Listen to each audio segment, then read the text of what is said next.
She had fled one nightmare, only to shelter another in her arms, or so she thought, England, 1807. The tempest had been building since twilight, dark clouds gathering over the Hampshire countryside with ominous intent. Lightning fractured the sky as Lady Lillian Fairmont pressed herself against the worn leather seat of the hired carriage, her heart hammering against her ribs with each violent lurch of the wheels. Rain lashed the small window beside her, obscuring the landscape into nothing more than shadows and streaks of water. She clutched a small velvet pouch to her chest, the weight of her mother's hidden jewels, both comfort and condemnation. 3 months had passed since her father's death. 3 months since the world she had known crumbled into ash and ruin. Viscount Fairmont had been a kind man, if not a wise one. His gambling debts and poor investments had left the family estate mortgaged beyond redemption. The creditors circling before his body had even grown cold. Lillian's uncle, Lord Vincent Fairmont, had assumed guardianship with unseemly haste, invoking a clause in her father's will that named him administrator of her inheritance until marriage. At 20 years of age, Lillian should have been free to chart her own course, but the law and her father's final wishes had bound her to Vincent's authority as surely as chains. And Vincent had wasted no time selling her to the highest bidder. Lord Osmond Crowe was 60 years old, with cold eyes and a reputation that made serving maids cross themselves when his name was mentioned. 3 wives had preceded Lillian in that terrible honour, and all 3 had died under circumstances that whispered of brutality rather than misfortune. Vincent had presented the match as salvation for the family, as though forcing his niece into the arms of a monster could somehow restore honour to the Fairmont name. The Duke of Harrogate himself will witness the contract, Vincent had announced with satisfaction, as though this detail legitimised the horror he orchestrated. His Grace's presence will ensure no legal challenge can unmake the arrangement. Lillian had never met this Duke, knew nothing of him beyond the name that Vincent dropped with such reverence.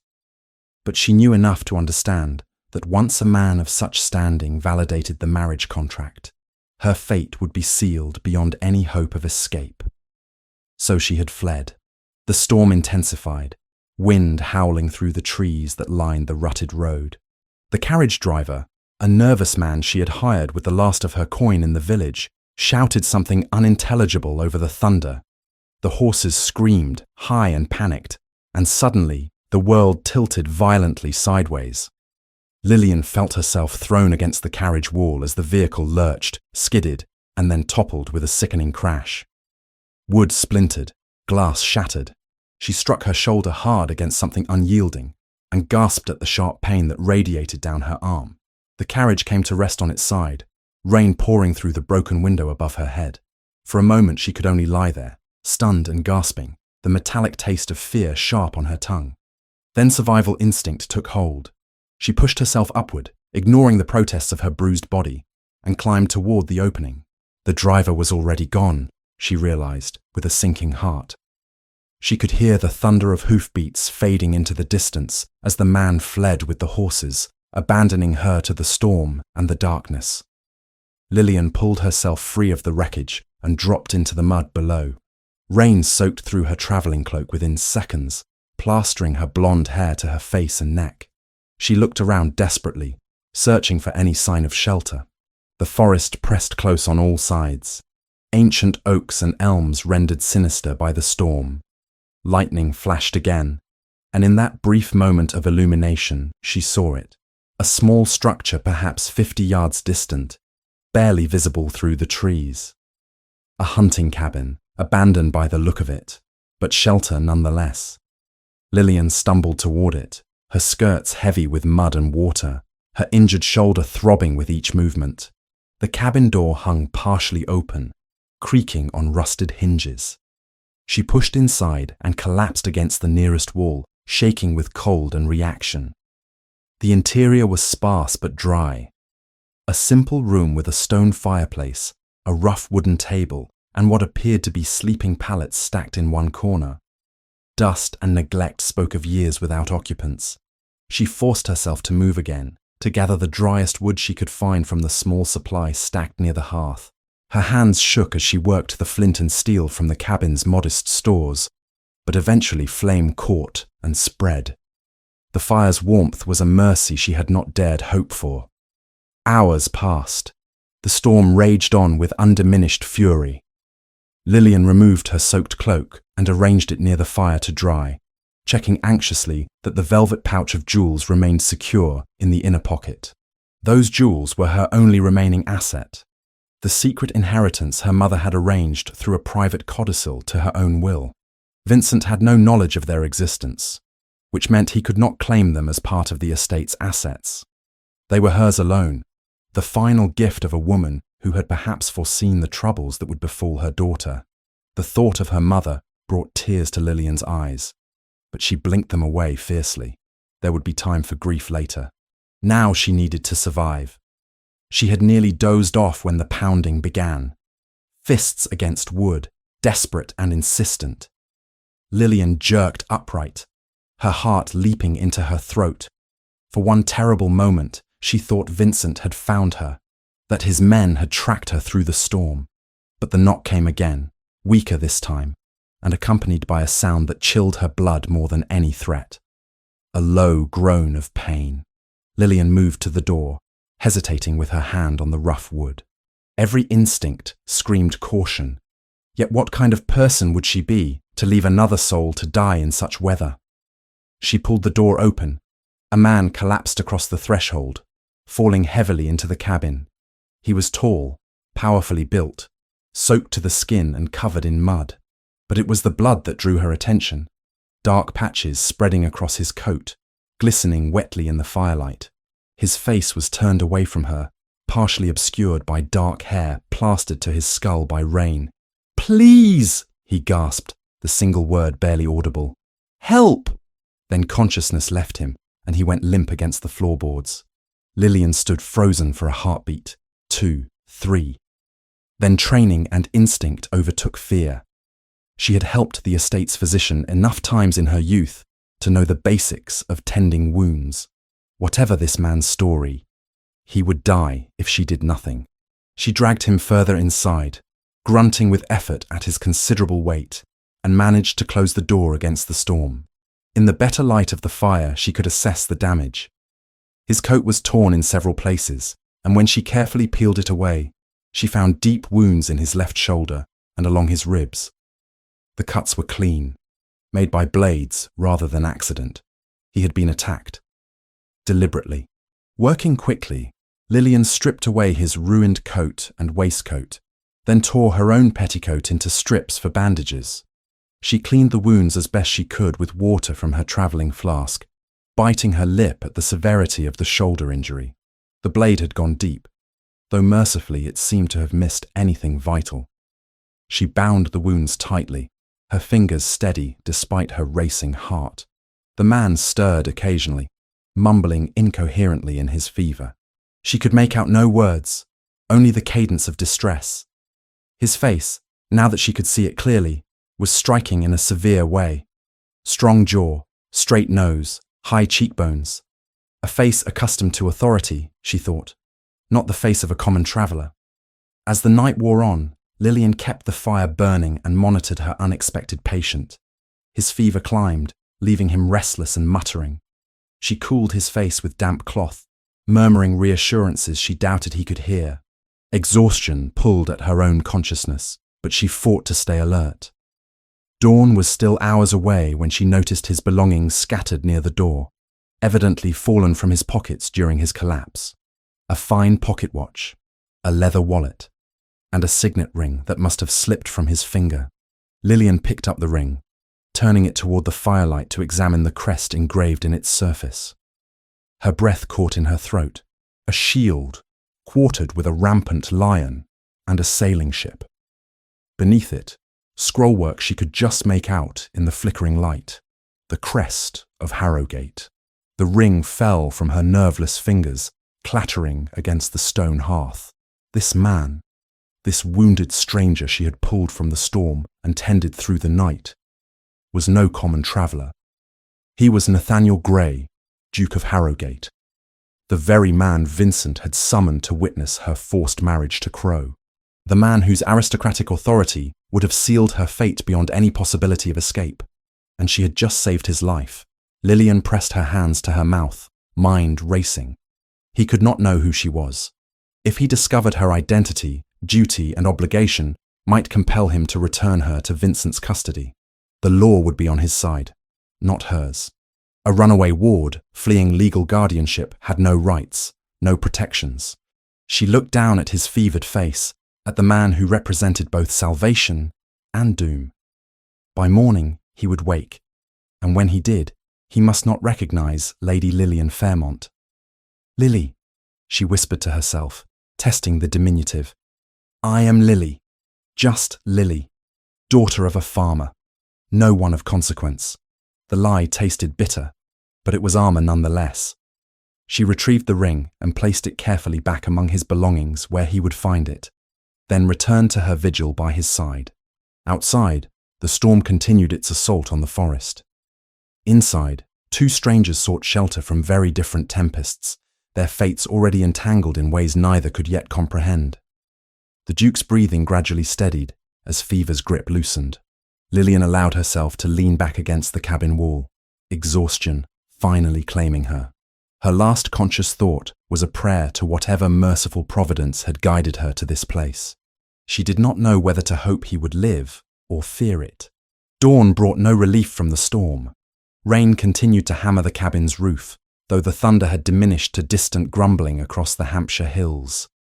Lillian woke stiff and cold, her back aching from sleeping propped against the wall. The fire had burned low during the night, reduced to glowing embers that cast barely enough light to see by. The Duke still lay where she had left him, but his breathing had changed. No longer the shallow, rapid pattern of fever, but deeper and more regular. As she watched, his eyes opened. For a moment, he stared at the rough-hewn ceiling beams, confusion evident in his expression. Then, his gaze shifted to her, and Lillian felt the full weight of his attention, like a physical force. His eyes were the pale blue of winter ice, sharp and assessing even in his weakened state. "Where am I?" His voice was rough with disuse, but the tone carried unmistakable authority. A man accustomed to answers when he demanded them. "A hunting cabin," Lillian replied, keeping her own voice soft and deferential. She moved to add wood to the fire, grateful for the excuse to break that penetrating stare. "In the forest north of Basingstoke, I believe. You arrived during the storm last night. You were injured." He attempted to sit up and immediately grimaced, hand moving to his bandaged shoulder. "The ambush. I remember now. 3 men on horseback blocking the road." He paused, seeming to assess his own condition with clinical detachment. "You tended my wounds." It was not a question, but Lillian nodded anyway. "I did what I could. The shoulder wound was deep, but I believe it will heal if you rest and avoid exertion. You have medical training." Again, not a question. An observation delivered with certainty. My father's estate had no physician near enough for emergencies. I learned basic field medicine from the man who visited quarterly. Oh, the lie came more easily than she had expected. Truth woven with fiction in a way that felt almost natural. Her father's estate had indeed been remote, and she had learned from their physician. But she carefully omitted any detail that might identify her family. The Duke studied her in the strengthening firelight. Lillian was acutely conscious of her appearance. Hair falling loose from its pins. Travelling dress stained with mud and his blood. The improper intimacy of their situation. Yet his gaze held no impropriety, only assessment. "You said your name was Lily." He shifted position carefully, supporting himself against the wall. "Lily who?" "Just Lily, Your Grace." She met his eyes, willing herself to show nothing but calm. "Daughter of a farmer whose lands border this forest. You know who I am. I found your ring when I was tending your wounds. The crest of Harrogate is not easily mistaken." She gestured to where she had placed his belongings on the table. "I am honoured to have been of service to one of your station, though I confess the circumstances are most irregular." Something flickered in his expression. Amusement, perhaps. "Irregular indeed. I am grateful, Miss Lily. You saved my life." He paused, then added with deliberate emphasis. Though I find myself curious about several things. Your speech, for instance. Remarkably refined for a farmer's daughter. Lillian's pulse quickened, but she forced herself to shrug casually. My mother was a governess before her marriage. She insisted I be educated properly, despite our modest circumstances. Ah, he did not sound convinced, but neither did he press further. Instead, he returned to the subject of his attackers. The men who ambushed me were not common highwaymen. They were too organized, too deliberate. Hired assassins, unless I miss my guess. Assassins? Lillian could not keep the shock from her voice. But why would anyone wish to kill you? His expression darkened. I have made enemies in Parliament. There are men of power who do not appreciate my proposals for reform, particularly regarding the laws of guardianship and arranged marriages. He looked at her intently. I believe a woman should not be forced into union against her will, regardless of her guardian's wishes. Such practices are little better than slavery dressed in legal respectability. Lillian felt her breath catch. The irony was almost unbearable. This man, who would have witnessed her own forced marriage, held views that might have saved her if he had known the truth of Vincent's arrangements. A progressive stance, Your Grace. A moral one, he corrected. Though it has earned me considerable opposition from those who profit from such arrangements. He shifted again, wincing. How long have I been here? Since last night. Perhaps 8 hours. Lillian moved to check his bandages, keeping her touch impersonal despite the intimacy required. The bleeding had stopped, and no signs of infection marred the wounds. You were fortunate. A few inches to the left, and the blade would have found your heart. Fortune or your skill. His voice had softened fractionally. I am in your debt, Miss Lily. The storm intensified again as morning wore on, dashing any hopes of immediate departure. They were trapped together in the small cabin, forced into a proximity that felt increasingly dangerous to Lillian's carefully constructed deception. The Duke observed everything with those unsettling pale eyes. The way she moved, the unconscious grace of her posture, the vocabulary that occasionally slipped beyond what a farmer's daughter should possess. Tell me about your family, he said during a lull in the rain's assault. They had been sitting in silence for nearly an hour, the tension between them growing with each passing moment. There is little to tell, Lillian replied carefully. My father works his land. My mother tends the house. I am their only child. No siblings. How unusual for a farming family. My mother nearly died bringing me into the world.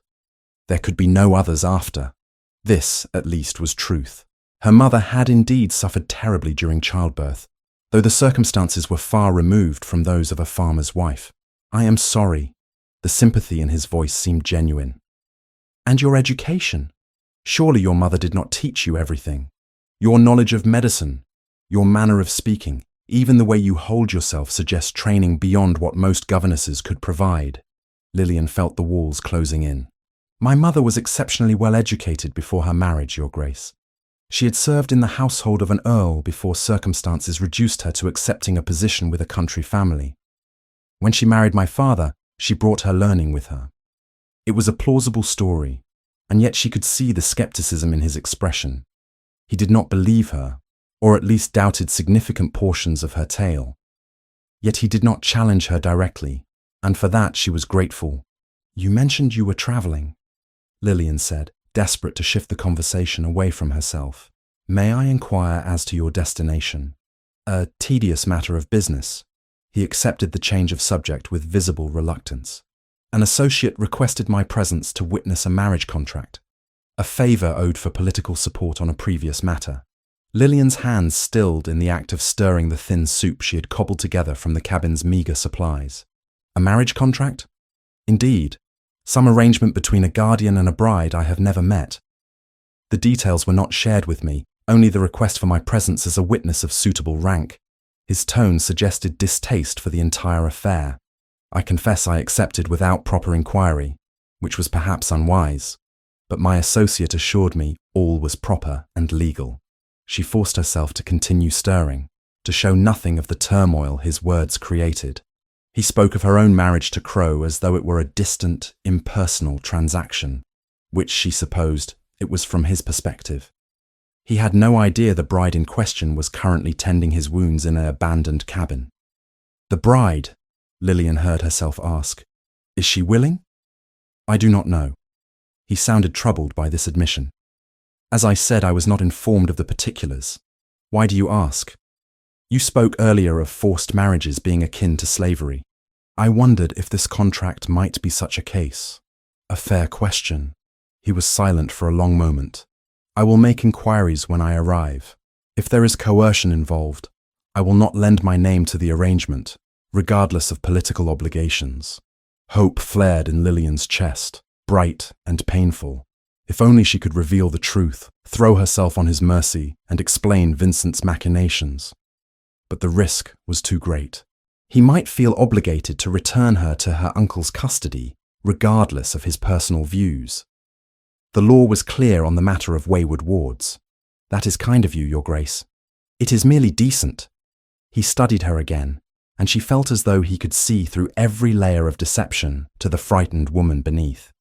"You ask unusual questions, Miss Lily, and you avoid answering them about yourself with remarkable skill. I begin to wonder what you are fleeing from." The directness of the accusation stole her breath. "I do not know what you mean." "Do you not? You are alone in a storm, dressed for travel, but with no carriage, no companions, no destination you will name. Your hands are soft, without the calluses of farm work. Your education far exceeds your claimed station. And when I speak of forced marriages, you react as though the topic touches you personally." He leaned forward despite the pain it clearly caused him. "What are you running from, Miss Lily?" Lillian stood abruptly, turning away to hide the tears that threatened. "That is not your concern, Your Grace." "Perhaps not, but I find myself concerned nonetheless." His voice was gentler now. "If you are in danger, I can help. I have resources, influence. Whatever trouble pursues you, it need not be faced alone." The offer was so tempting it hurt, but Lillian shook her head. "You are kind, but there is nothing to be done. My troubles are my own, and I will manage them as I must." Silence fell between them, heavy with unspoken truths. Outside, the storm showed no signs of abating. They would be trapped together at least another day, perhaps longer. The prospect filled Lillian with equal parts dread and something else she dared not name. "You should rest," she said finally. "Your body needs time to heal. As does yours, I think." "Ooh." He had noticed the way she favoured her left shoulder, the bruising visible at her collar where she had struck the carriage wall. "You were injured as well." "It is nothing serious. Let me be the judge of that." Before she could protest, he had stood, swaying slightly but determined. "You have tended me. Permit me to return the courtesy." "Your Grace, that is hardly proper. Propriety abandoned us when the storm threw us together in this place." He moved toward her with careful deliberation. "Sit. Let me see." Lillian found herself obeying despite her better judgment. His fingers were surprisingly gentle as he examined her shoulder through the fabric of her dress, probing for broken bones or serious damage. The touch sent unexpected warmth through her, a sensation both alarming and undeniable. "Badly bruised, but nothing broken," he pronounced after a moment. "You should have mentioned this earlier. You were more gravely hurt. My injuries could wait." "Stubborn," he murmured. But there was approval in the word. "You are a remarkable woman, Miss Lily. I find myself wishing I knew more about you." Their eyes met, and for a breathless moment, Lillian thought he might kiss her. The air between them seemed charged with possibility, with want. Then he stepped back, breaking the spell. "Forgive me. I forget myself. There is nothing to forgive, Your Grace." But they both knew that was not entirely true. The storm had finally broken by the time Nathaniel Gray reached the village of Hatherley. Clouds still hung low and heavy over the Hampshire countryside, but rain had ceased its relentless assault, leaving only puddles and mud to mark its passing. The Duke rode slowly through the narrow lanes, every movement of his horse sending jolts of pain through his injured shoulder. He gritted his teeth against the discomfort, determined not to show weakness, even to the handful of villagers who watched his passage with curious eyes. The girl who called herself Lily had insisted on dismounting before they entered the village proper. She had cited propriety, concern for her reputation, but Nathaniel had seen the flash of fear in her green eyes. She was hiding something, and his instincts told him it was far more significant than a simple farmer's daughter caught in unfortunate circumstances. Still, he had let her go. Whatever her secrets, she had saved his life in that hunting cabin, tending wounds that might have killed him had she not possessed both courage and skill. He owed her at least the courtesy of respecting her wishes, even if his suspicious nature rebelled against the deception he sensed. The village inn stood at the centre of Hatherley, a sturdy building of timber and stone that had weathered centuries of English seasons. Nathaniel dismounted with care, handing his horse's reins to a young stable boy whose eyes widened at the sight of the ducal signet ring on Nathaniel's hand.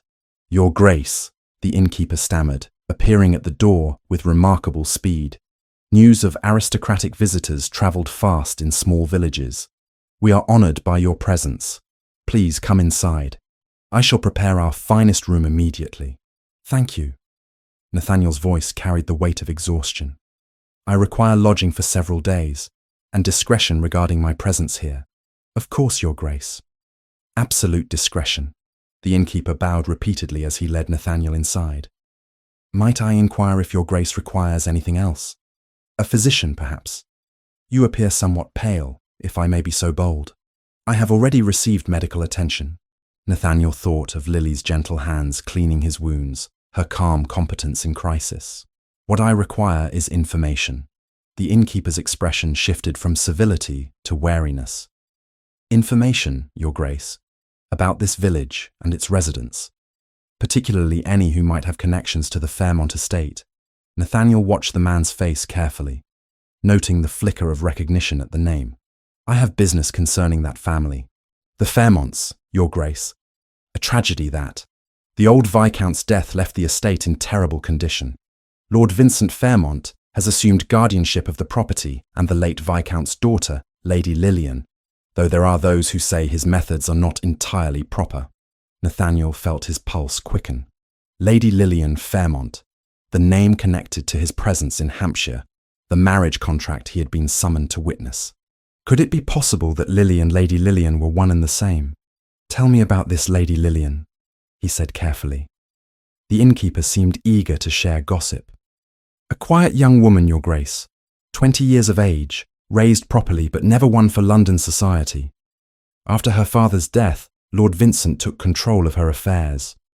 There are whispers he means to marry her off to Lord Crow to settle the estate's debts." "Lord Crow?" Nathaniel's tone sharpened. "Osmond Crow?" "The same, Your Grace. Not a match most would consider suitable for a young lady of quality, if you understand my meaning. The man has buried 3 wives already, and none lived to see their 30th year." Cold fury settled in Nathaniel's chest. He had accepted Vincent Fairmont's request to witness a marriage contract without inquiring into the details, assuming all was proper and consensual. But if the bride was being forced into union with a man like Crow, a man whose reputation for cruelty was whispered about even in London's clubs, then Nathaniel's presence would legitimize an atrocity. "Where might I find Mrs. Dorothy Enfield?" he asked abruptly. The innkeeper had mentioned the name in passing, and Nathaniel remembered hearing it in connection with the Fairmont household. "Mrs. Enfield. She lives in a cottage at the village edge, Your Grace. Retired from service some months ago. A respectable woman, keeps to herself mostly. I wish to speak with her. Direct me to her residence." The innkeeper provided directions with visible curiosity, but Nathaniel offered no explanation. Within the hour, he stood before a modest cottage with a well-tended garden, knocking firmly on the wooden door. An older woman answered, her lined face expressing surprise at finding a gentleman of obvious quality on her doorstep. "May I help you, sir?" "Mrs. Enfield. I am Nathaniel Gray, Duke of Harrogate. I require a moment of your time on a matter of some urgency." Dorothy Enfield's eyes widened, but she stepped aside to allow him entry. The cottage interior was simple but clean, warmed by a fire burning in the hearth. Nathaniel's gaze swept the room and stopped suddenly. There, attempting to conceal herself behind an inner door, was Lily, or rather, Lady Lillian Fairmont. Their eyes met across the small space, and Nathaniel saw recognition, fear, and resignation flash across her features. She had known this moment would come. had perhaps been dreading it since the moment she discovered his identity in the hunting cabin. "Your Grace," she said quietly, stepping fully into the room. Gone was the pretense of the farmer's daughter. Her bearing now reflected her true station, shoulders back despite the fear he could see trembling in her hands. "I suppose there is no point in continuing the deception." Dorothy Enfield looked between them, confusion evident. "Your Grace, I can explain." "No need, Mrs. Enfield." Nathaniel's voice was controlled, though anger simmered beneath the surface. Not at Lillian, he realized, but at the situation that had driven her to such desperate measures. "I believe I understand the situation well enough. Lady Lillian, we need to speak. Privately." Dorothy hesitated, protective instinct clear in her expression. But Lillian touched her arm gently. "It's all right, Dorothy. His Grace and I have matters to discuss." When the older woman had reluctantly withdrawn to another room, Nathaniel turned his full attention to the young woman before him. In proper light, without the concealment of darkness and peasant clothing, he could see her more clearly. She was not a classical beauty by society's standards, but there was something arresting about her features. Intelligence and determination shone in her green eyes, and the set of her jaw spoke of strength forged through hardship. "You saved my life," he said finally. "You tended my wounds, kept me alive through fever, and asked nothing in return. And all the while, you knew I had come to witness your forced marriage to a monster." "I knew," Lillian admitted. "My uncle mentioned he had secured the Duke of Harrogate as witness to lend legitimacy to the contract. I thought if you discovered who I was, you might feel obligated to return me to Vincent's custody, and so you lied about your identity." "Yes." She met his gaze steadily. "I will not apologize for it, Your Grace. You speak of forced marriages as akin to slavery. What else was I to do but flee? Lord Crow has killed 3 wives through brutality disguised as marriage. Would you have me walk willingly to my death?" The fire in her voice stirred something in Nathaniel's chest. Here was no simpering debutante playing games of society. Here was a woman fighting for her very survival with the only weapons available to her: intelligence, courage, and deception. "Tell me everything," he said, "from the beginning. Leave nothing out." And so Lillian told him. About her father's death and the debts that had accumulated through poor investments and generous heart. About Vincent assuming guardianship through a clause in her father's will that named him administrator until she married. About Crow's offer to clear the debts in exchange for her hand, and Vincent's eagerness to accept despite knowing the man's reputation. "My mother left me jewels," Lillian continued, her hand moving unconsciously to her bodice where Nathaniel guessed the precious items were concealed. "A private bequest through her own will, separate from the estate. I took them and fled during the storm. Vincent has accused me of theft, but they are mine by legal right." "And your plan now?" Nathaniel asked. "Where do you intend to go?" "I don't know." For the first time, her composure cracked slightly. "Scotland, perhaps. Somewhere Vincent's authority does not reach. Dorothy has given me clothing and a small amount of money, but I know it won't last long."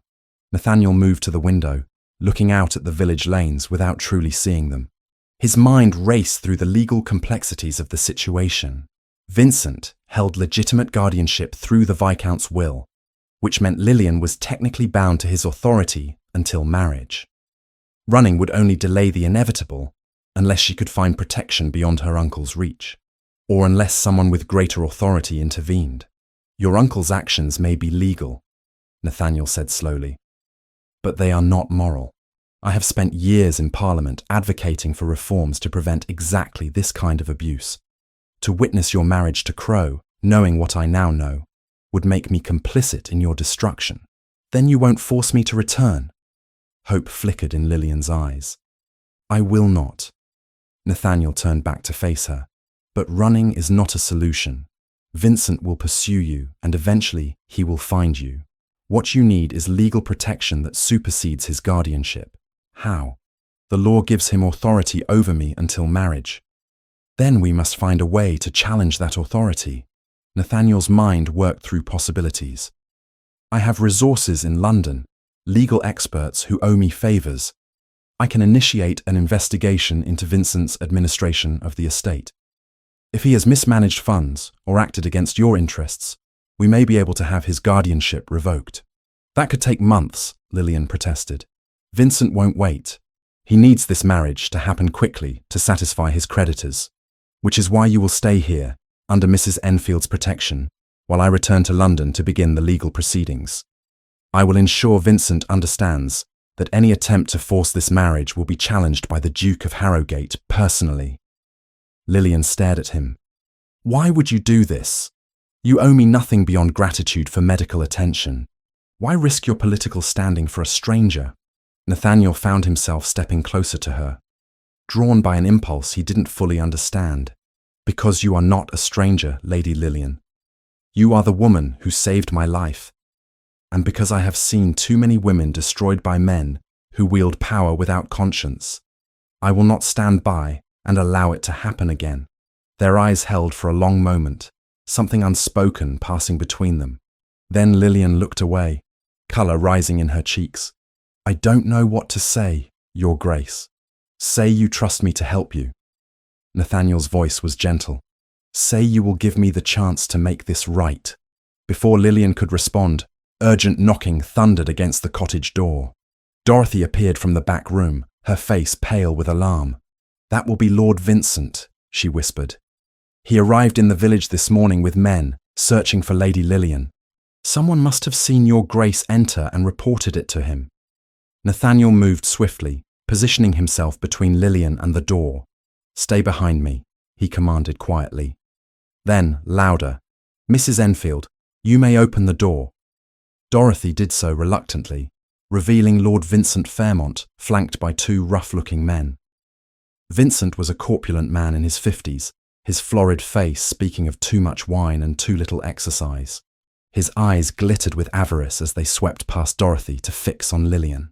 There you are, you ungrateful wretch, Vincent snarled. Did you think you could hide from me in this backwater village? You're coming back to Fairmont Hall immediately, and then we shall discuss your punishment for this disgraceful behaviour. Lady Lillian is going nowhere with you, Nathaniel said coldly, his aristocratic authority filling the small space. I am Nathaniel Grey, Duke of Harrogate, and I place this young woman under my personal protection. Vincent's expression shifted from rage to confusion to calculating deference. Your Grace, I had no idea you were here, but surely you understand this is a family matter. My niece has stolen property and fled from lawful guardianship. I have every right. You have no rights where Lady Lillian is concerned. Nathaniel interrupted. Not anymore. I am initiating a formal investigation into your administration of the Fairmont estate. Until that investigation concludes, you will make no demands of Lady Lillian, nor will you attempt to enforce any marriage contracts. Is that clear? Vincent's face purpled with suppressed fury. You cannot interfere in matters of legal guardianship, Your Grace. The law gives me considerable latitude when investigating potential abuse of authority. Nathaniel's tone could have frozen water. And I suggest you consider carefully whether you wish to make an enemy of me, Lord Vincent. I have resources and influence that could make your life exceedingly difficult. For a long moment, Vincent glared at him, clearly weighing his options. Then he stepped back, jaw clenched. This is not over, Your Grace. I have powerful allies who support my position, as do I.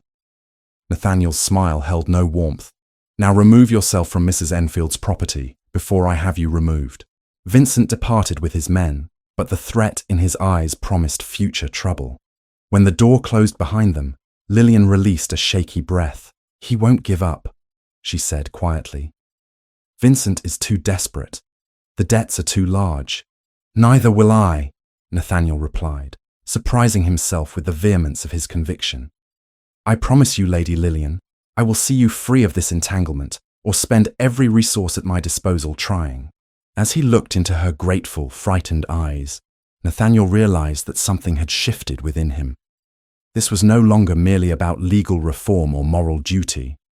Somewhere between the hunting cabin and this cottage, between her careful tending of his wounds and her courageous defiance of her uncle, he had begun to care about Lillian Fairmont as more than a cause to champion. He had begun to care about her as a woman, and that realization was more dangerous than any assassin's blade. The night that followed Vincent's confrontation passed in uneasy silence. Lillian remained at Dorothy's cottage, but sleep eluded her. She sat by the dying fire, wrapped in a borrowed shawl, watching shadows dance across the walls as her mind churned through the events of the past days. The Duke's protection was both salvation and complication. She had fled one form of control only to find herself dependent upon another man's authority, however benevolent his intentions might be. Nathaniel had taken lodging at the village inn, claiming he needed rest before returning to London. But Lillian suspected his true purpose was to serve as a visible deterrent to Vincent's ambitions. The Duke's presence in Hatherley was a statement of intent, a warning that any further action against her would be challenged by one of the most powerful men in England. Yet what troubled Lillian most was not gratitude for his intervention, but rather the unfamiliar warmth that had bloomed in her chest when he had positioned himself between her and Vincent. The memory of his ice-blue eyes meeting hers, fierce with protective determination, sent heat coursing through her veins even now. This was dangerous territory. She could not afford to develop romantic sentiments for a man whose world was so far removed from her own diminished circumstances. Morning brought unexpected visitors. Lillian woke to find Dorothy already dressed and preparing tea, her expression troubled. "His Grace has sent word requesting your presence at the inn. He says he has news regarding your situation." Lillian's pulse quickened. She dressed carefully in one of Dorothy's plainer gowns, arranged her blonde hair simply beneath a modest bonnet, and made her way through the village lanes with Dorothy at her side. Curious eyes followed their progress, but no one approached. News of the Duke's confrontation with Lord Vincent had spread quickly, and the villagers were wise enough to maintain distance from aristocratic disputes. The inn's private parlour had been commandeered for Nathaniel's use. He stood as they entered, and Lillian was struck again by his commanding presence. Despite his injuries, which must still pain him considerably, he carried himself with the natural authority of one accustomed to deference. Yet when his gaze settled on her, something softened in his expression. "Lady Lillian, Mrs. Enfield, thank you for coming." He gestured to chairs arranged near the hearth. "Please sit. We have much to discuss." Once they were settled, Nathaniel paced before the fire, clearly organizing his thoughts. "I spent much of the night composing correspondence to London. My solicitors will begin investigating your uncle's administration of the Fairmont estate immediately. Additionally, I have written to certain members of Parliament who support my reform efforts. Your case, Lady Lillian, illustrates precisely the abuses we seek to prevent." Lillian felt a chill despite the fire's warmth. "You intend to make my situation public?" "Not in a manner that would bring scandal upon you," Nathaniel assured quickly. "But your circumstances demonstrate the need for legal protections. A guardian should not possess absolute authority to force a ward into marriage against her will, particularly to a man of Crow's reputation." "And how long will such investigations take?"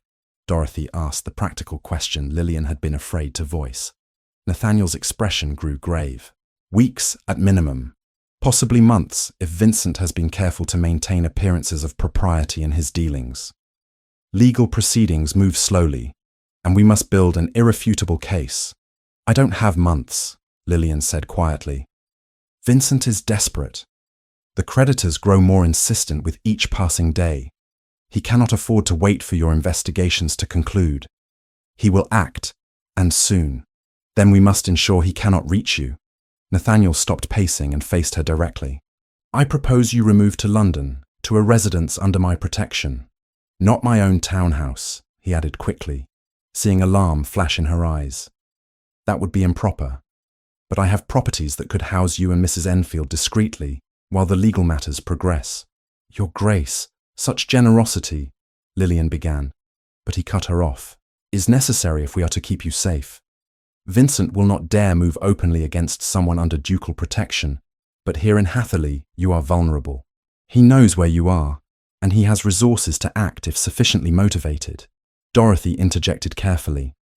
"Begging your Grace's pardon, but wouldn't such an arrangement damage Lady Lillian's reputation?" If word spread that she was residing in property belonging to an unmarried duke, which is precisely why the arrangement must remain discreet, Nathaniel replied.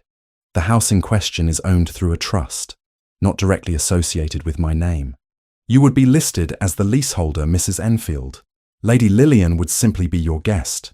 It was, Lillian had to admit, a clever solution, yet accepting it meant placing herself even more thoroughly in Nathaniel's debt. I cannot ask you to shoulder such expense on my behalf. You did not ask. I offered. Nathaniel's tone gentled.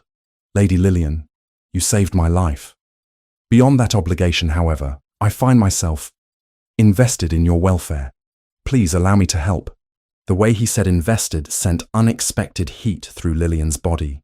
She looked away, unwilling to let him see the effect his words produced. And what of Lord Crowe? He has as much stake in this arrangement as Vincent does.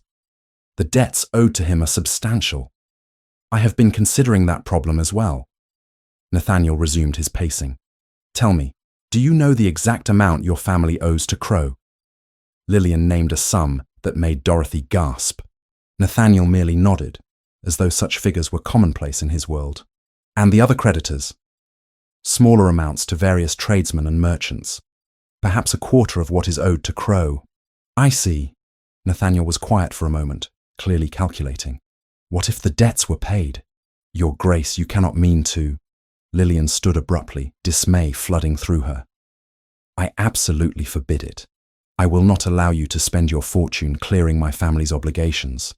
The sum is enormous, and you owe us nothing beyond what kindness you have already shown. And if I purchased the debts rather than paying them? Nathaniel's eyes glinted with something that might have been satisfaction. Creditors often sell outstanding debts for less than face value, particularly when collection seems uncertain. If I were to acquire these debts through intermediaries, then legally I would become the creditor, and I could choose to forgive them or restructure the terms as I saw fit. The implications stole Lillian's breath. That would remove Vincent's leverage entirely. Without Crowe demanding payment, there would be no reason for the forced marriage. Precisely. Nathaniel moved closer to her, close enough that she could see the flecks of darker blue in his pale eyes. But understand, Lady Lillian, this would mean the Fairmont estate's obligations would transfer to me. Your family would be in my debt, not Crowe's. A debt I have no means to repay, Lillian whispered. The enormity of what he proposed threatened to overwhelm her. Why would you do this? What could you possibly gain that would justify such expense? For a long moment, Nathaniel simply looked at her. Something moved in the depths of his eyes, something that made Lillian's pulse race and her breath catch. Then he stepped back, breaking the moment's intensity. I told you before that I was married once. My wife was Lady Catherine Holbrook, daughter of an earl. Ours was an arranged match, negotiated by our families for reasons of property and alliance. She was a good woman, kind and gentle, but we never loved each other, not truly. His voice grew distant with memory. 4 years ago, she died giving birth to a child who did not survive. I have carried guilt since that day, knowing I could not give her the devotion she deserved. Lillian's throat tightened with sympathy. Your Grace, I am so sorry. What haunts me most, Nathaniel continued, is that Catherine married me because she had no choice. Her father demanded it, and she was raised to be obedient above all else. She died in a marriage neither of us wanted, bearing a child conceived from duty rather than desire. He looked at Lillian again, and she saw old pain etched in the lines of his face. I swore after her death that I would never again be party to forcing anyone into unwanted marriage. Your situation, Lady Lillian, allows me to keep that oath. That is reason enough. The honesty of his confession moved Lillian profoundly. This was not merely aristocratic charity or political maneuvering. This was a man seeking to right past wrongs through present action, even at great personal cost. There is something else you should know, Nathaniel said, his tone shifting. My investigators in London have uncovered information about the men who ambushed me. The assassins have been captured, and under persuasion, they confessed to being hired through an intermediary. Who? Dorothy asked when Lillian found herself unable to speak. The trail leads back to your uncle, Lady Lillian. Vincent arranged the attack. Nathaniel's expression hardened. He wanted me eliminated before I could witness the marriage contract. Not because he knew I would object, but because he had already begun to falsify documents regarding the estate's finances. My presence would have required him to produce records he could not afford to have examined closely. Lillian felt the room spin slightly. Vincent tried to have you killed, with financial backing from certain aristocratic associates who oppose my reform efforts in Parliament. Vincent offered them an opportunity to remove a troublesome duke, while simultaneously securing his own interests. 2 problems solved with 1 ambush. The full scope of Vincent's corruption crashed over Lillian. He would have murdered you and then forced me to marry Crow, all to cover his theft from my father's estate. Yes. Nathaniel's voice was gentle despite the grimness of his words. Which is why I need you to trust me now, Lady Lillian. Your uncle is more dangerous than either of us initially realized. He will not stop simply because I have issued warnings or started investigations. Men who arrange assassinations do not surrender quietly. Before Lillian could respond, shouting erupted from the inn's main room. Nathaniel moved instantly toward the door, but it burst open before he could reach it. The innkeeper stumbled through, face pale with terror. Your Grace! Men on horseback, approaching fast from the south road. Armed men, perhaps a dozen. They bear no colours, but the stable boy says he recognises Lord Vincent among them. Nathaniel's expression transformed into something cold and dangerous. He brings force against a Duke of England. The man is either desperate beyond reason or mad. He turned to Lillian and Dorothy.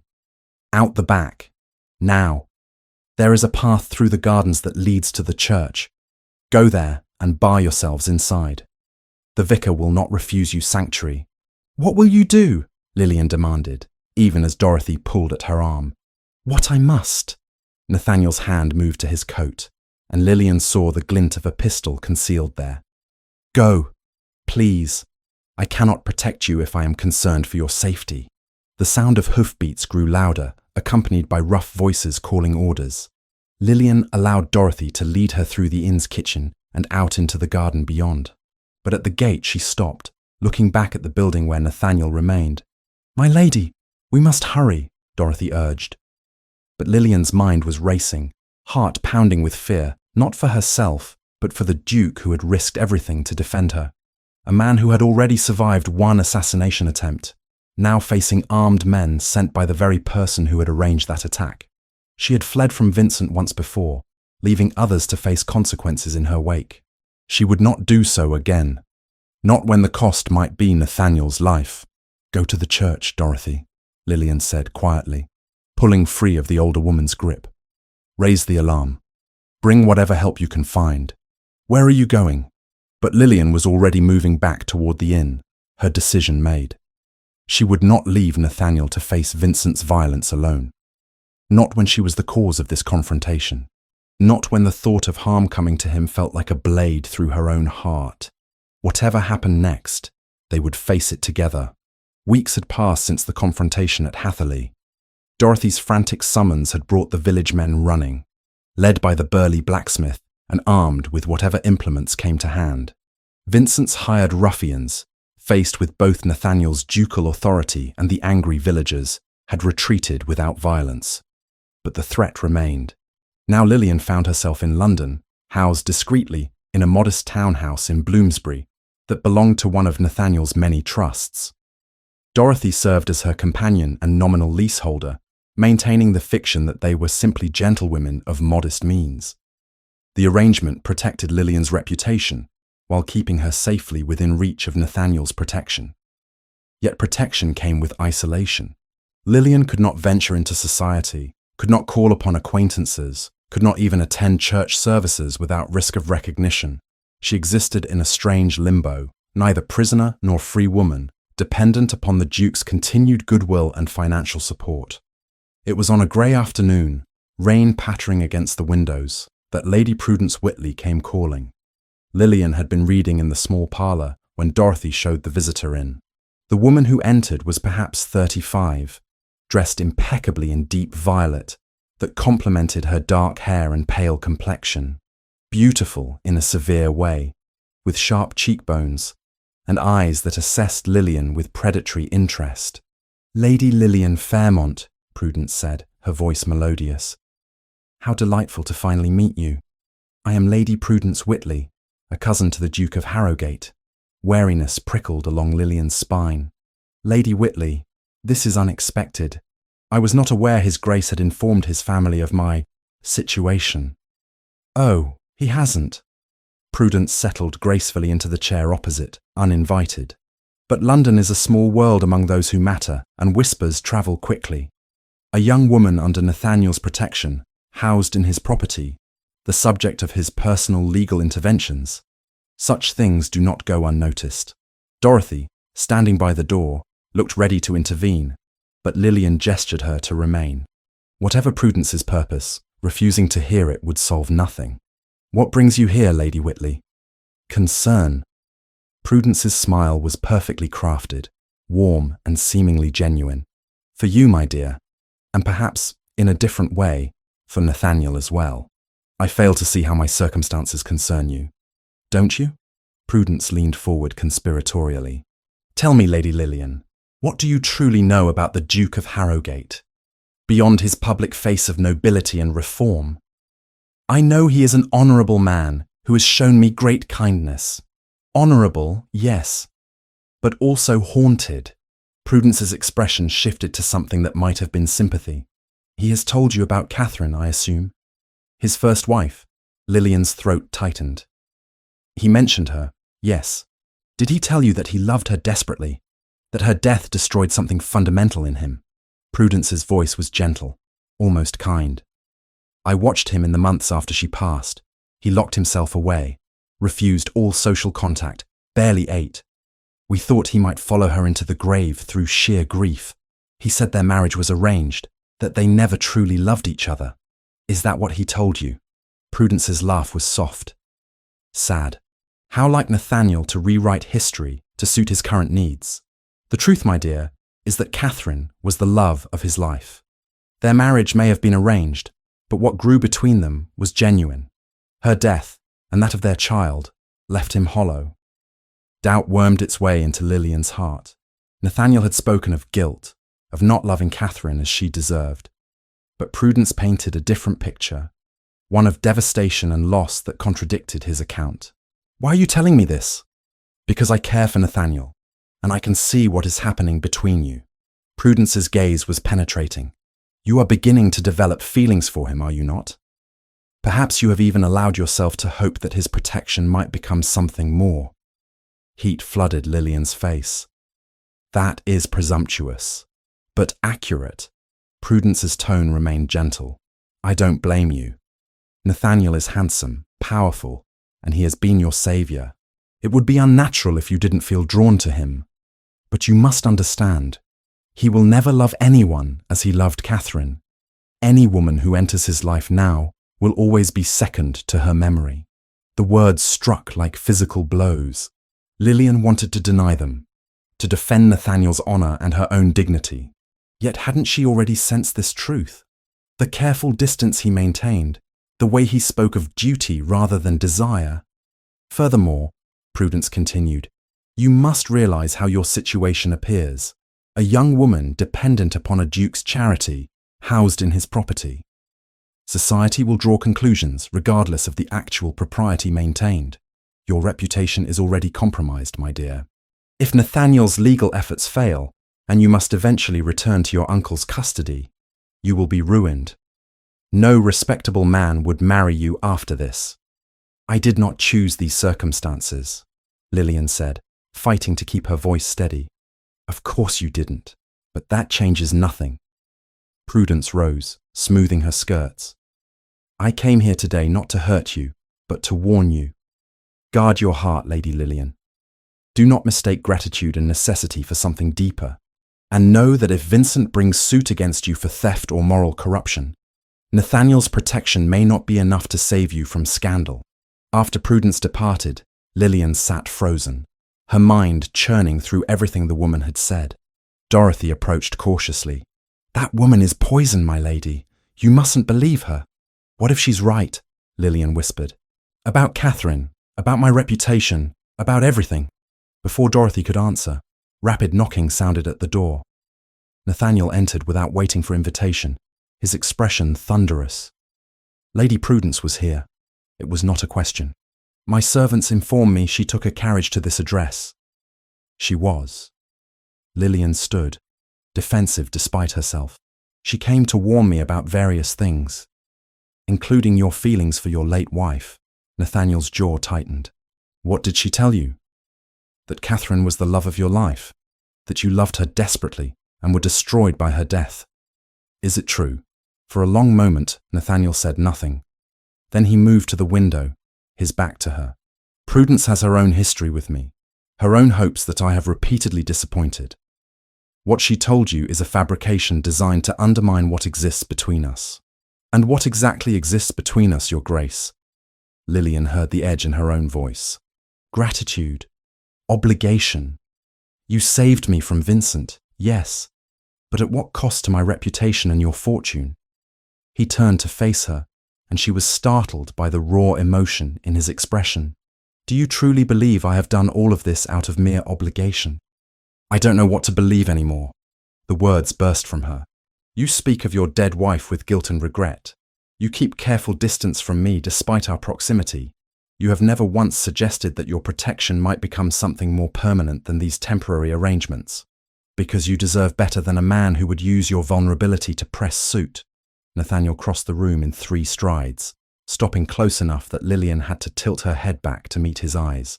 You have been through trauma, loss, and terror.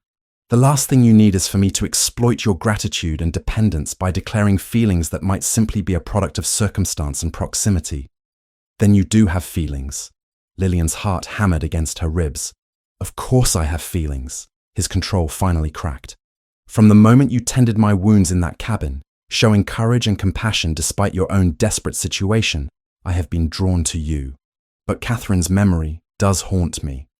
Not because I loved her as Prudence claims, but because I failed her. I gave her duty when she deserved devotion. I will not make that mistake again.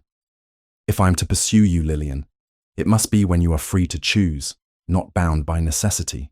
The use of her given name, without title or formality, sent warmth flooding through her. What if I choose now? You are not free to choose now. His voice was anguished. You are dependent upon me for safety, for legal protection, for your very survival. Any choice you make under such circumstances would be tainted by coercion, however unintentional. I will not have you come to me because you have no other option. Tears stung Lillian's eyes. So we maintain this distance indefinitely, while you fight my legal battles and I sit idle, both of us denying what we feel. Until you are free, Nathaniel said firmly. Until the legal matters are resolved. Until you have choices and agency beyond my protection. Then, if you still wish it, we can explore what might exist between us, but not before. It was both frustrating and deeply honorable. Lillian wanted to argue, to insist that she was perfectly capable of making her own choices, regardless of circumstances. Yet part of her recognized the wisdom in his restraint. She was vulnerable, dependent, her judgment potentially clouded by gratitude and fear. Prudence also warned me about something else, Lillian said, stepping back to create distance between them. She said Vincent might bring suit against me for theft or moral corruption. Could he do that?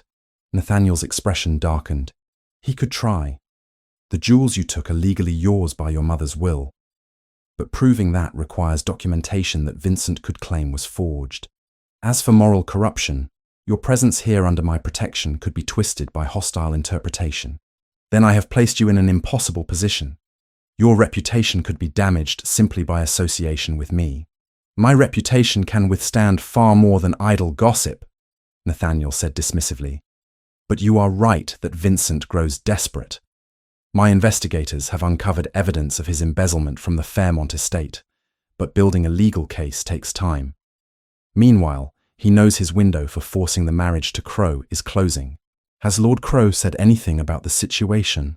That is the curious part. Nathaniel moved to pour himself brandy from the sideboard. Crow has been remarkably silent, My agents report he has not pressed Vincent for repayment, has not threatened legal action. It is as though he no longer cares about collecting the debt.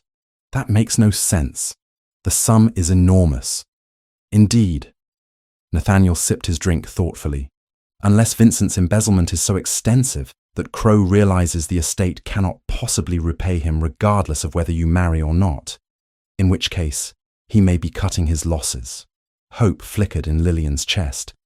If Crow withdrew his claim, Vincent would lose his primary leverage, yes, but he still holds legal guardianship until you marry or reach an age where such guardianship expires. Under current law, that could be years. The hope guttered. Then nothing has changed.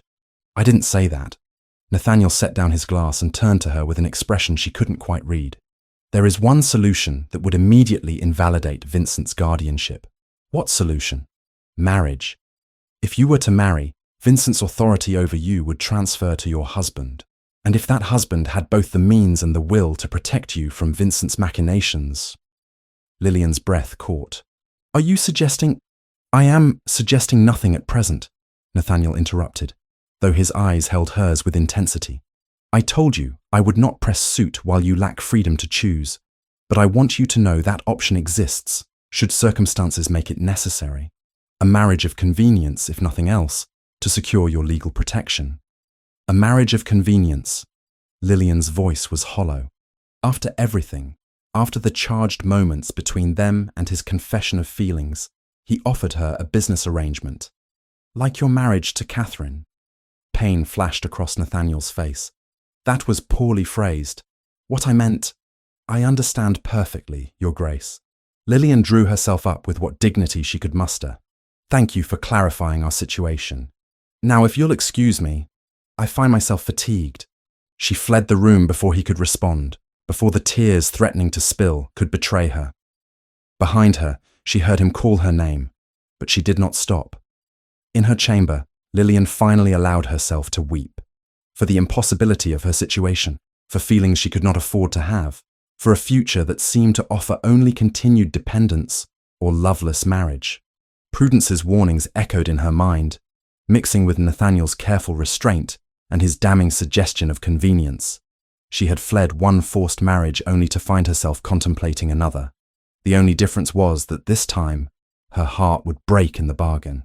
The invitation arrived 3 weeks later, delivered by messenger and sealed with the Harrogate crest. Lillian turned the heavy cream envelope over in her hands, heart sinking even before she opened it. She knew what it would say before reading the elegant script within. The Duke of Harrogate requests the honour of Lady Lillian Fairmont's presence at a ball to be held at Harrogate Hall on the evening of May 15th. Formal attire required. Dorothy looked up from her needlework, concern creasing her lined features. What does it say, my lady?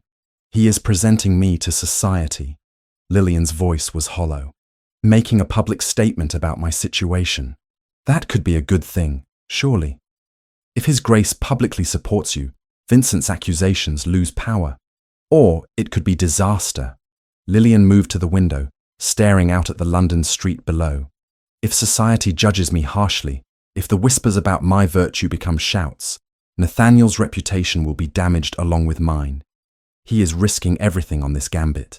She had not seen the Duke since their painful conversation weeks ago. He had sent regular messages through his solicitors, keeping her informed of the legal proceedings against Vincent. But he had not called in person. The distance felt like a chasm growing wider with each passing day. Now this, a ball.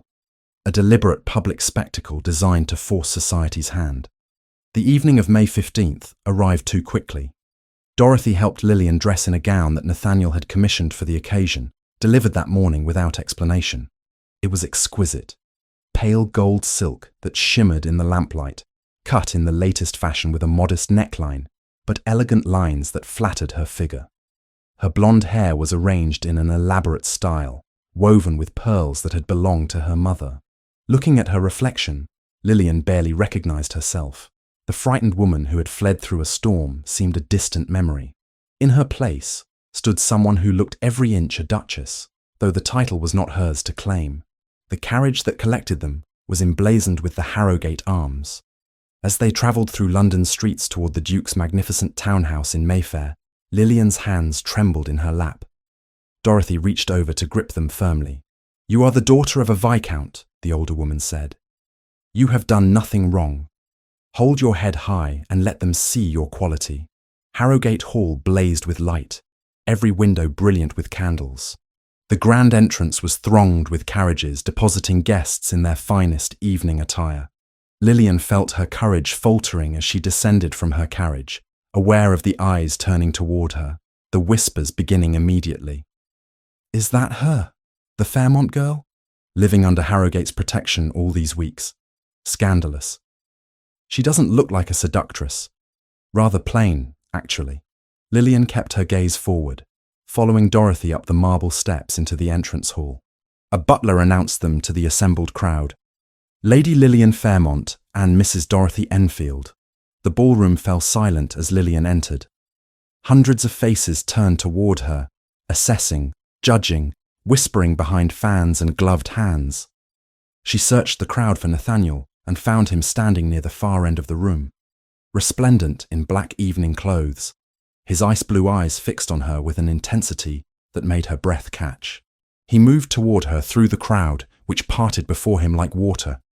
When he reached her, he bowed formally over her hand, his lips brushing her glove in a gesture that sent heat coursing through her despite the room's scrutiny. "Lady Lillian, you honor my house with your presence." His voice carried across the suddenly quiet ballroom. "You look radiant. Your grace." Her voice shook slightly, despite her best efforts. "This is too much. You should not." "I should, and I will." He tucked her hand into the crook of his arm, turning to face the assembled aristocracy. "Ladies and gentlemen, many of you have heard rumors regarding Lady Lillian's situation. Tonight I wish to address those rumors directly and publicly." Lillian's heart hammered. What was he doing? Lady Lillian Fairmont is under my protection because her legal guardian, Lord Vincent Fairmont, attempted to force her into marriage with a man of known cruelty and violence. When she fled this abuse, I had the honor of offering her sanctuary.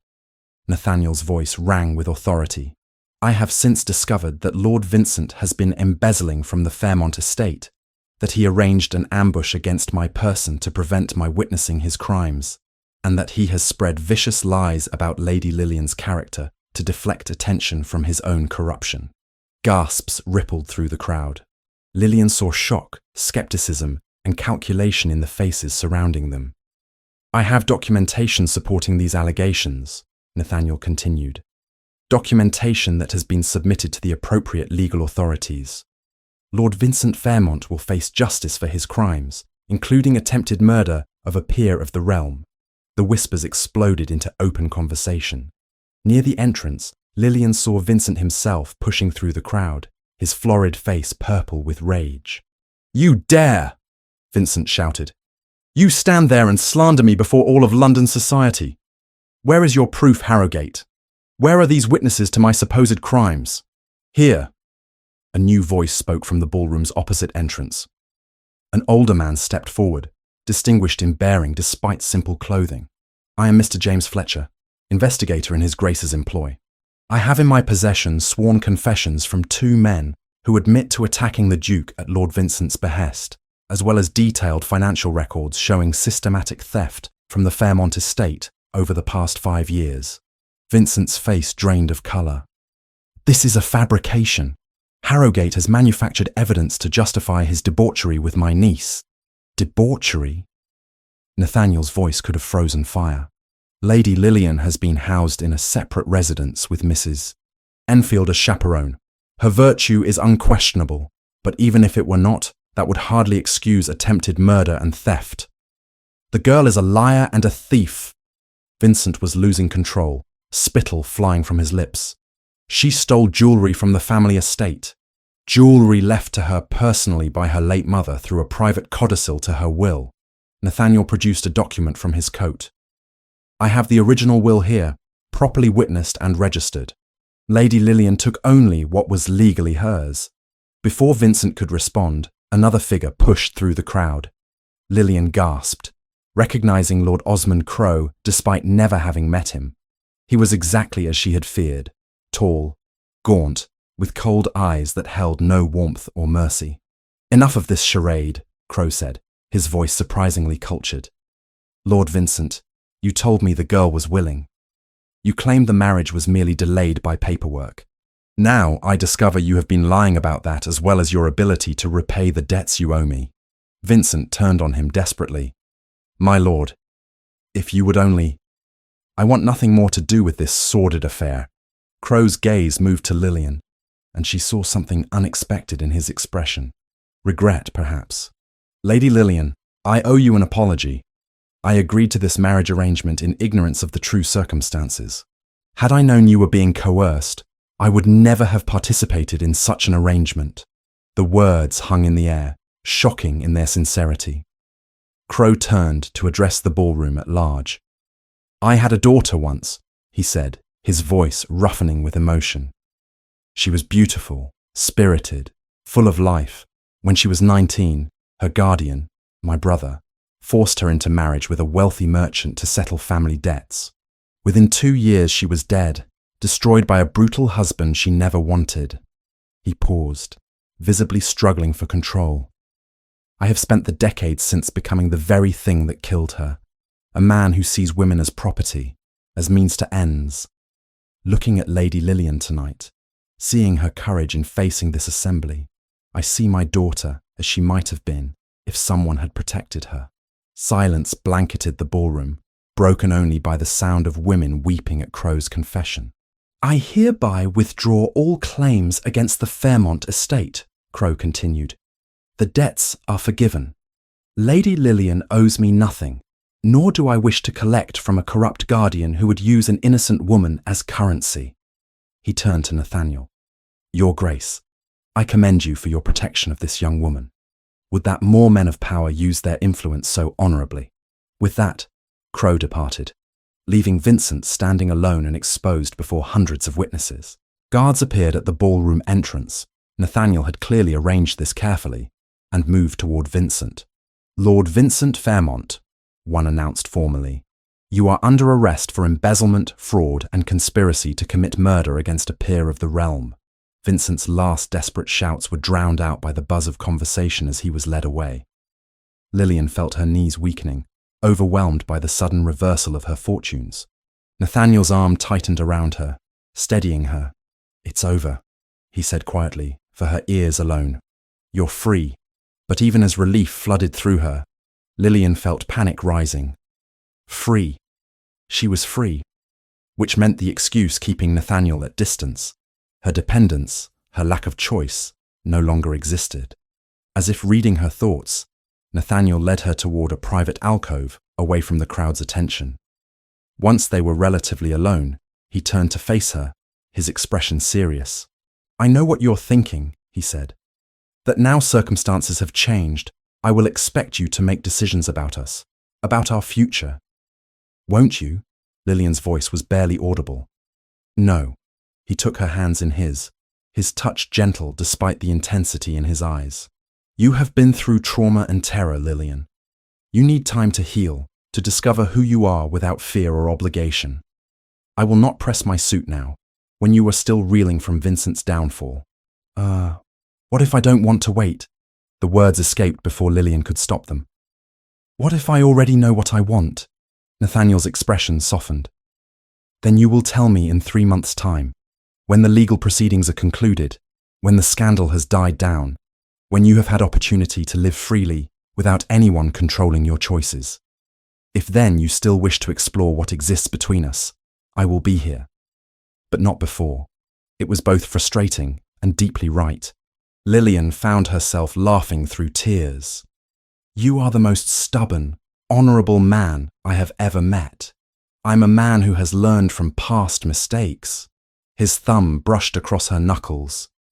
Catherine deserved better than a husband who gave her duty without devotion. "If you choose me, Lillian, I want it to be without reservation or doubt. I want to give you everything I failed to give her." Around them, the ball continued, but in their small alcove, the rest of the world seemed distant. Lillian looked up into the face of the man who had saved her, protected her, and refused to take advantage of her vulnerability even when convention would have allowed it. 3 months, she agreed. But know this, Your Grace. My answer will not change. We shall see, Nathaniel replied, but his eyes held hope that matched her own. As they rejoined the ball, Lillian felt lighter than she had in years. Vincent was defeated. Her reputation was salvaged. And 3 months from now, she would tell Nathaniel Gray exactly what her heart had known since he first offered his protection in Dorothy's cottage, that she loved him, and that no amount of time would alter that truth. 3 months passed, with the slow deliberation of seasons changing. Summer ripened into autumn, painting the countryside in shades of amber and crimson. The legal proceedings against Vincent Fairmont concluded with his conviction on multiple charges: embezzlement, conspiracy to commit murder, and fraud. He was sentenced to transportation, his title stripped, his estates forfeit to the crown. The scandal that might have destroyed Lillian instead became a cautionary tale about the abuse of guardianship powers, fueling Nathaniel's reform efforts in Parliament.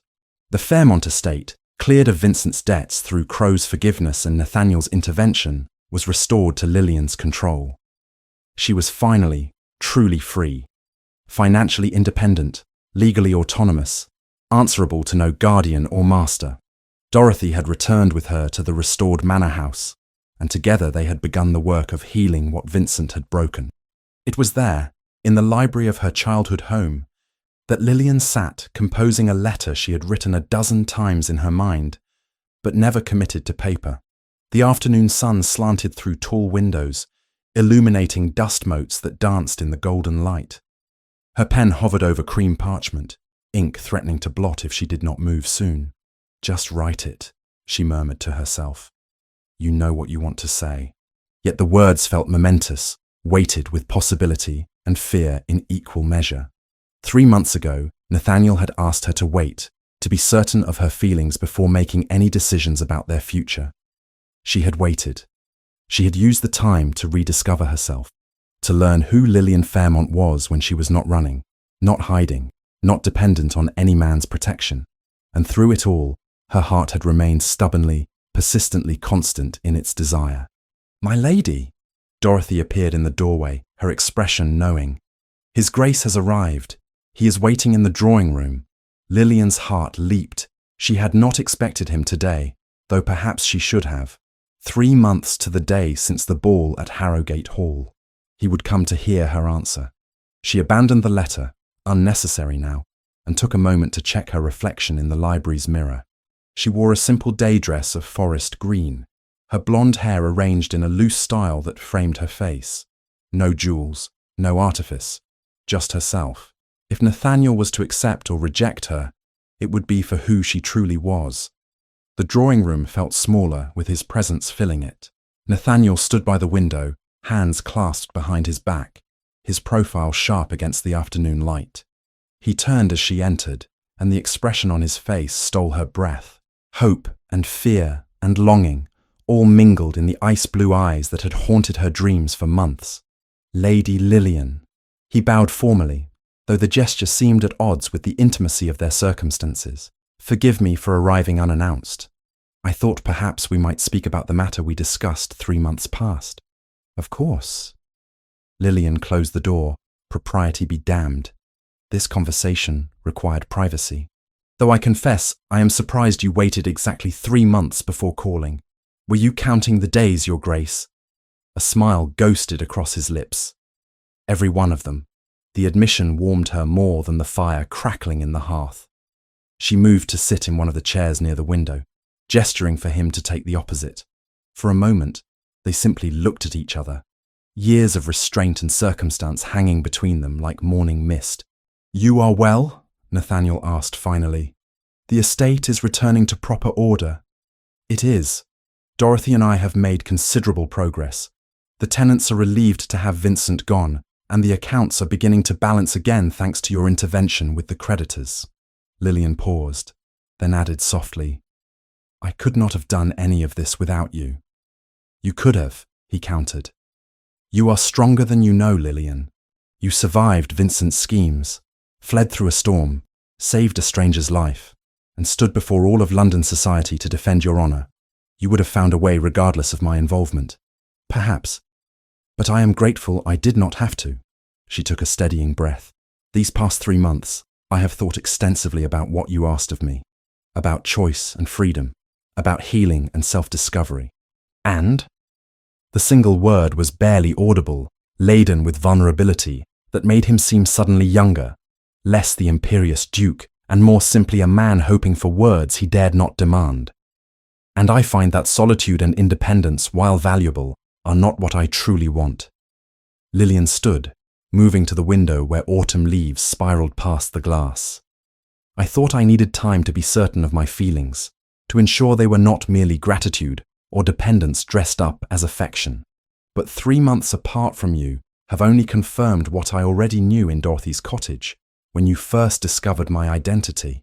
She turned to face him, finding he had risen as well, standing close enough that she could see the rapid pulse at his throat. I love you, Nathaniel Gray. Not as my savior, though you saved me. Not as my protector, though you protected me. But as a man who saw me when I was invisible to the world, who treated me with honor when he could have exploited my weakness, who valued my choice even when it meant denying his own desires. Tears blurred her vision, but she blinked them away, determined to finish. The question is whether you can love me in return, not as penance for Catherine, not as a cause to champion, but simply as Lillian. Can you? For one terrible moment, Nathaniel said nothing. Then he closed the distance between them in 2 strides, his hands framing her face with a gentleness that belied their trembling. I have loved you since you tended my wounds in that hunting cabin, speaking soft words of comfort, while your own world collapsed around you, he said, voice rough with emotion. I have loved you through every moment of restraint, every careful distance maintained, every night spent wondering if I was fool to wait when I wanted nothing more than to claim you as mine. His thumb brushed away a tear that had escaped despite her efforts. Catherine deserved a better husband than I was. I gave her duty and respect, but never passion. Never the all-consuming need that makes each day without you feel hollow. But you, Lillian, God help me, you have my whole heart. Every scarred, imperfect piece of it is yours if you will have it. Yes, Lillian whispered. Yes, 1,000 times yes. The kiss that followed was everything their careful restraint had denied them. Fierce and tender, desperate and patient, a ceiling of promises spoken and unspoken. When they finally drew apart, both breathless, Nathaniel pressed his forehead to hers. I should ask properly, he murmured, with all due formality and romance. You saved me from a storm, fought my battles, and waited 3 months to ensure my choice was free. I think you have been sufficiently romantic. Lillian laughed, giddy with joy. But if you insist on formality... Nathaniel stepped back and, to her amazement, dropped to one knee. From his coat he produced a ring, not the elaborate Harrogate betrothal ring she had seen mentioned in society papers, but something simpler, a single sapphire the colour of twilight, set in delicate gold. Lady Lillian Fairmont, would you do me the extraordinary honour of becoming my wife? Not for convenience or protection, not to solve legal complications or satisfy society, but because I love you and cannot imagine my life without you in it. Yes. The word came out as half laugh, half sob. Yes, Nathaniel, I will marry you. He slipped the ring onto her finger, then rose and pulled her into his arms again. They stood there for long moments, simply holding each other as autumn light gilded the room around them. When? Lillian asked eventually. How soon can we marry? I find I have no patience left for waiting. 3 months was enough patience for any lifetime, Nathaniel agreed. The banns can be read starting this Sunday. 3 weeks after that, you could be my Duchess. Your Duchess. Lillian tested the words, finding them both strange and perfectly right. I never imagined such a fate when I fled into that storm. Fate, Nathaniel repeated thoughtfully. I prefer to think of it as 2 people choosing each other against all odds and obstacles. Fate may have thrown us together, but we chose to stay. They were married 3 weeks later in the small chapel at Harrogate Hall, with Dorothy serving as witness alongside Nathaniel's closest friend from his parliamentary work. It was an intimate ceremony, nothing like the grand society wedding a duke's marriage might typically warrant, but neither wanted spectacle. They had lived through enough public drama to last several lifetimes. As Lillian spoke her vows, she thought of the frightened woman who had sheltered a wounded stranger in a hunting cabin months ago. That woman had been running from her past, desperate and alone. The woman who now pledged herself to Nathaniel was running toward her future, choosing love and partnership over isolation. When the ceremony concluded and they emerged into autumn sunshine, servants from both the Harrogate and Fairmont estates had gathered to witness, throwing rice and flower petals as tradition demanded. Among the crowd, Lillian noticed Lord Osmond Crowe standing at a respectful distance, his weathered face showing something that might have been peace. She excused herself from Nathaniel's side for a moment, approaching the man who had once represented her worst nightmare. Lord Crowe, I did not expect to see you here. I came to witness justice, he replied quietly. To see a woman marry for love rather than obligation. It brings me some measure of peace, knowing my daughter's tragedy helped prevent yours. Thank you, Lillian said, and meant it. For withdrawing your claim, for your honesty at the ball. You helped save me. I helped right a wrong I had committed too many times before. Crowe's gaze moved to where Nathaniel waited, then back to her. Be happy, Lady Harrogate. Honour the gift of choice by choosing well each day. I will. As the celebration continued, Lillian stood beside her husband, watching servants and tenants and allies celebrate their union. Nathaniel's hand found hers, squeezing gently. Regrets? He asked softly. None, she replied honestly, though I suspect society will take time adjusting to a duchess who once tended wounds in hunting cabins. Society will adjust, or learn to hold its tongue. Nathaniel's voice held the aristocratic authority she had first heard in that cabin, but now it was tempered with warmth. You are mine, Lillian Grey, Duchess of Harrogate. Anyone who fails to show you proper respect will answer to me. As they returned to Harrogate Hall for the wedding breakfast, Lillian reflected on the strange path that had led her here. A tempest that destroyed her carriage had delivered her to the man who would become her husband. Desperation had driven her to shelter a stranger, and that stranger had become her salvation in ways she never could have imagined. Sometimes, she thought, the storms that seem to destroy us are actually carrying us toward exactly where we need to be. We need only have the courage to seek shelter and the wisdom to recognize help when it arrives in unexpected forms. That evening, as twilight painted the sky in shades of violet and gold, Lillian stood at the window of the ducal chambers that were now hers by right. Behind her, she could hear Nathaniel moving about, preparing for their first night as husband and wife. No fear shadowed her now, only anticipation and joy. When he came to stand beside her, wrapping his arms around her waist and resting his chin atop her head, Lillian leaned back into his warmth with perfect contentment. I love you, she said simply. And I love you, he replied. My Duchess, my Lillian. Outside, the first stars appeared in the darkening sky, bearing witness to promises kept and futures beginning. The storm that had brought them together was long past, but what it had created would last far beyond any tempest. A love built on choice, respect, and the unwavering belief that two people, however unlikely their meeting, can choose each other and call it destiny. 1 year had passed since the wedding, and autumn had returned to paint England in familiar shades of gold and crimson. The gardens of Harrogate Hall had never looked more beautiful, transformed for an event that held profound meaning for both Nathaniel and Lillian. Today marked the first annual gathering of the Fairmont Foundation for Women's Protection, an institution that had grown far beyond its modest beginnings. Lillian stood at the entrance to the great lawn, watching as carriages arrived bearing women and children from across 3 counties. Some were refugees from forced marriages, others fleeing abusive guardianships, all seeking the sanctuary and legal assistance that the foundation provided. The restored Fairmont estate served as the foundation's headquarters, but satellite offices had opened in Manchester and Bristol, with plans for further expansion. Dorothy approached, clipboard in hand, her role as foundation administrator suiting her far better than her previous position as housekeeper. "My lady, forgive me, Your Grace. We have 73 guests confirmed, plus the parliamentary delegation that His Grace invited. Lord Pemberton has arrived early with his family." "Excellent." Lillian smiled, still adjusting to her title even after a year. The Duchess of Harrogate. It felt both impossibly grand and somehow perfectly natural. "Please ensure Lord Pemberton's daughters are given the tour of the refuge quarters. I want them to understand precisely why their father's support in Parliament matters so deeply."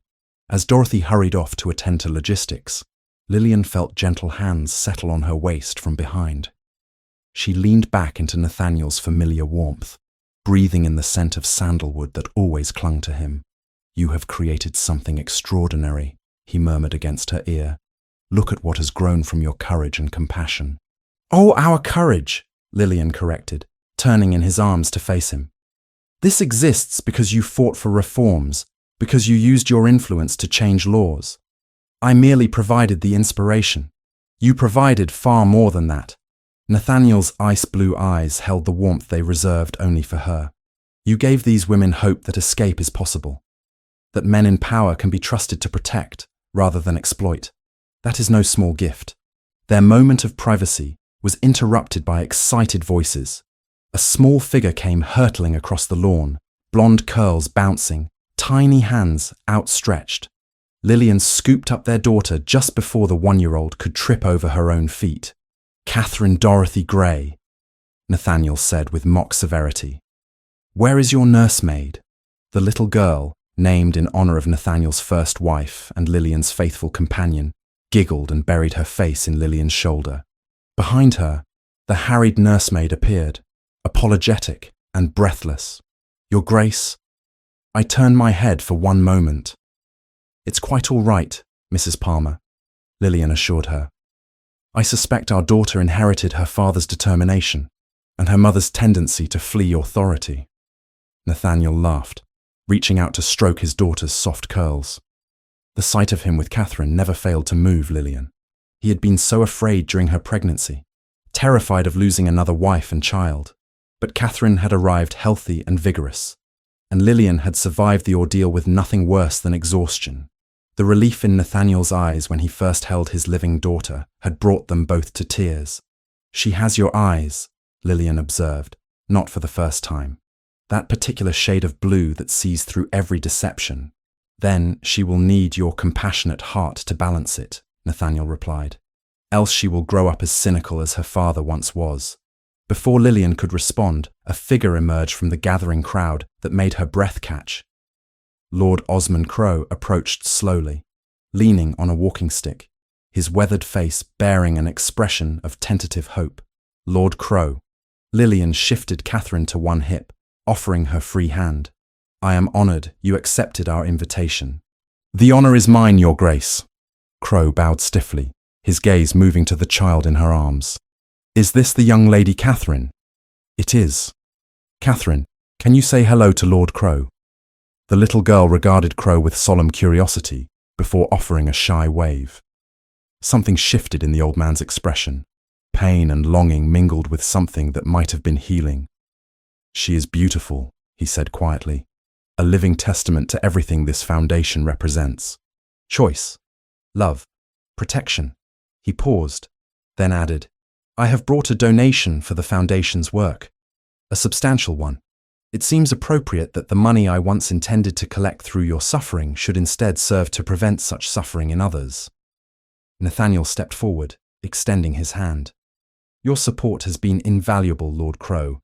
The Manchester office exists largely due to your generosity. It is the least I can do." Crowe shook Nathaniel's hand firmly. "I cannot undo the harm I caused in my lifetime, but perhaps I can prevent future harm. That is my hope, at least." As Crowe moved off to join the other guests, Lillian felt tears prick her eyes. "A year ago, I would never have imagined him as an ally."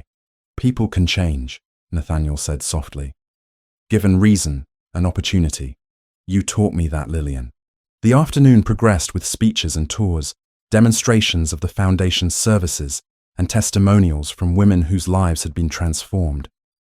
Lillian stood before the assembled crowd and spoke of her own experience, fleeing Vincent's control, sheltering a wounded stranger in a storm, finding salvation through courage and unexpected allies. "I was fortunate," she told them, Catherine dozing against her shoulder. "I had Dorothy's loyalty, Lord Crow's eventual mercy, and most of all, the Duke of Harrowgate's protection. But many women have none of these advantages. The foundation exists to be what I was fortunate enough to find: a refuge, an advocate, a voice for those society refuses to hear." Applause rippled through the gathering. Among the crowd, Lillian noticed several members of Parliament who had initially opposed Nathaniel's reforms now nodding in approval. Public opinion, shaped by the Foundation's work and the very visible example of the Duke and Duchess's partnership, had shifted considerably in the past year. That evening, after the guests had departed and Catherine had been settled in the nursery, Lillian and Nathaniel retreated to the library that had become their private sanctuary. Rain pattered against the windows, a gentle autumn shower, nothing like the tempest that had brought them together. Nathaniel poured them each a glass of wine and settled beside her on the sofa, pulling her close. For a long moment, they simply sat in comfortable silence, watching firelight dance across the thousands of books lining the walls. "Do you ever think about that night in the hunting cabin?" Lillian asked eventually. "How improbable it all was. Every day." Nathaniel's fingers traced idle patterns on her arm. "I think about the woman who could have left me to die, who could have taken my valuables and fled, but instead stayed to save a stranger. I think about how close I came to missing the greatest gift of my life because I was too focused on duty and reform to recognize love standing before me." "You recognized it eventually," Lillian pointed out, "though you made me wait 3 torturous months to claim you. I wanted you to be certain, to choose me freely, without obligation clouding your judgment." He turned her face toward his, pressing a gentle kiss to her forehead. "I have never regretted that patience, even though it nearly killed me." "And now?" Lillian's hand found his, their fingers interlacing. "Any regrets after a year of marriage to a former fugitive, with a talent for disrupting your orderly life?" "My only regret," Nathaniel said seriously, "is that I cannot go back and tell my younger self, the one who had just lost Catherine and thought his heart was permanently closed, that someday a woman would shelter him from a storm and teach him that love is not about duty or obligation, but about choosing each other every day despite fears and flaws." Lillian felt tears slip down her cheeks. "You make me sound far more noble than I am, and you see yourself far less clearly than I do." Nathaniel wiped away her tears with his thumb. "You are the strongest, bravest, most compassionate person I have ever known. You saved my life twice, once in that cabin, and once when you showed me that my heart was not beyond repair." They made love that night with the tenderness of long familiarity and the passion that had never dimmed. Afterward, lying in their chambers with Nathaniel's steady heartbeat beneath her ear, Lillian reflected on the extraordinary journey that had brought them here.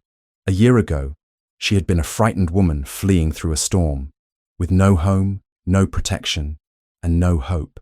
Now she was a duchess, a mother, a founder of an institution helping hundreds of women, and most importantly, the cherished wife of a man who saw her completely and loved her unconditionally. The storm that had seemed like destruction had actually been deliverance. The stranger who had collapsed on that cabin threshold had become her greatest love.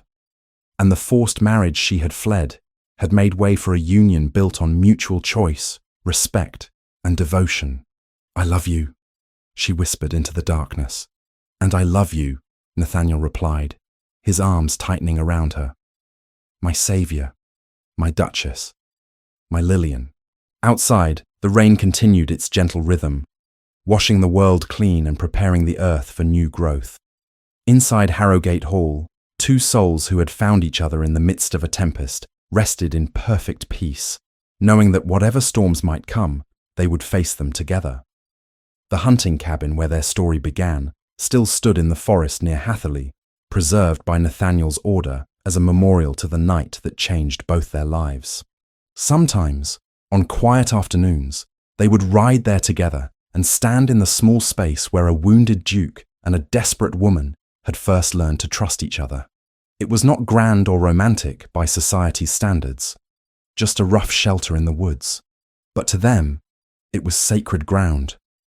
The place where fear gave way to hope, where desperation transformed into salvation, where two strangers became everything to each other. And on Catherine's first birthday, they had placed a small brass plaque beside the door. Here, in the midst of a storm, two lives found shelter. Here, courage and compassion changed the course of destiny. May all who seek refuge find it, as we found each other. The end.